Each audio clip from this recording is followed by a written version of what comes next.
There are no other Everglades in the world. They have always been, one of the unique regions of the earth, remote, never wholly known. The miracle of the light pours over the green and brown expanse of sawgrass and of water. Shining and slow-moving below, the grass and water that is the meaning and the central fact of the Everglades of Florida. It is a river of grass.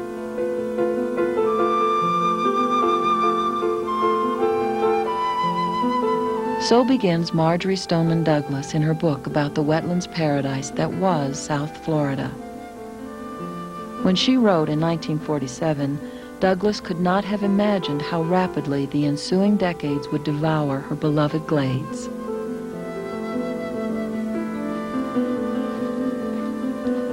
Everglades National Park wildlife biologist John Ogden. The Everglades that we have today really does look like the Everglades that we've always had. The vegetation is basically the same, but what's changed so dramatically is the animal life in the system. It's a system that looks like it always has looked, but doesn't act the way it is. And from my point of view, it's not the Everglades anymore. What we're seeing is what some people might describe as an ecosystem collapse. 90% of the wading birds that once nested here have disappeared in the last half-century. The Florida panther, snail kite, wood stork, and American crocodile are all species on a slippery path to extinction. Nathaniel Reed, a prominent Florida environmentalist, has been working on Everglades issues for 35 years. We didn't really know at that time, 50 years ago, how important the Everglades are to all of South Florida. It's everything that we count on for clean water. It's everything we count on for wildlife. It's everything we count on for Florida Bay and the millions and millions of creatures that live within the Everglades region. This is it. This is the mainstream. This is the main well. For more than a century, the main well has blocked empire builders in their quest for riches. The water has basically been viewed as the enemy in South Florida, especially from the point of view of development and agriculture and so on.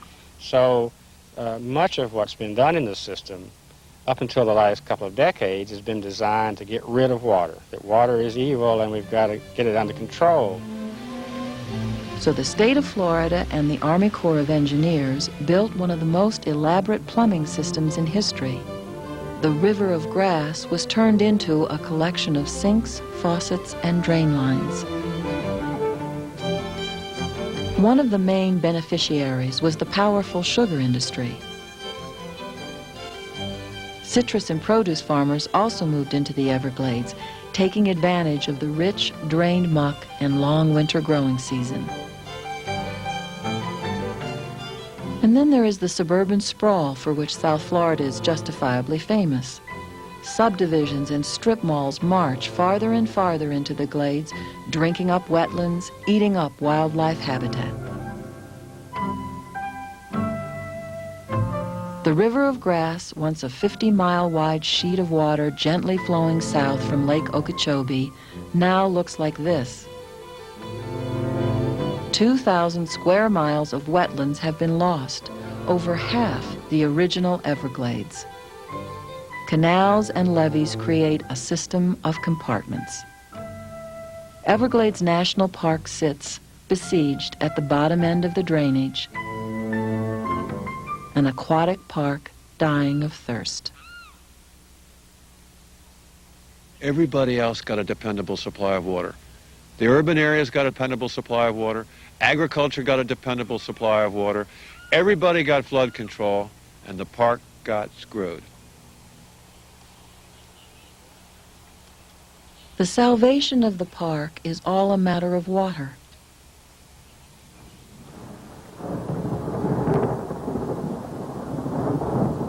There are only two seasons in South Florida, wet and dry. An average of 45 inches falls from May through October. Then, very little rain for 6 months.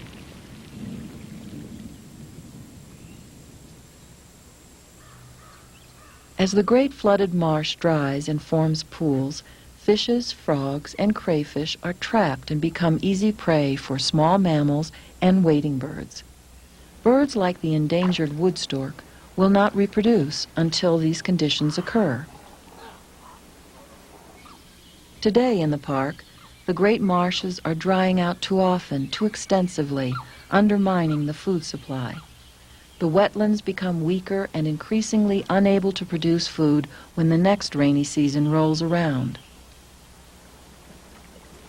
Now, insufficient fresh water flows out of the Everglades into Florida Bay. Salinity levels are rising and ravaging plants and animals in this vast estuary.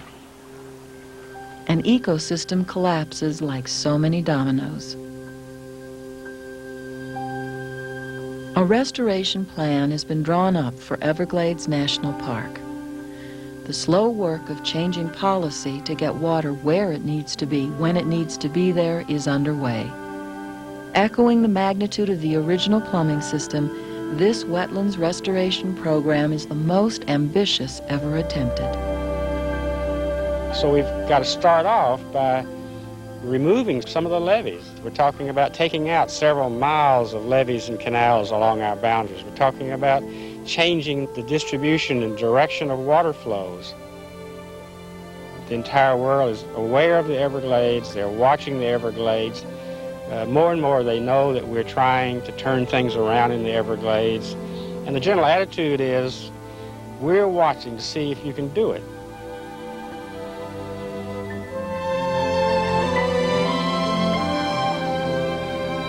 If we don't protect this one, what in the world will those people do in other lands and other places that have something like the Everglades do? There'll be no incentive. There'll be no example. There will be no sense of purpose or principle. That's what this is all about. It's principle and purpose, that we're not going to let a great natural area die.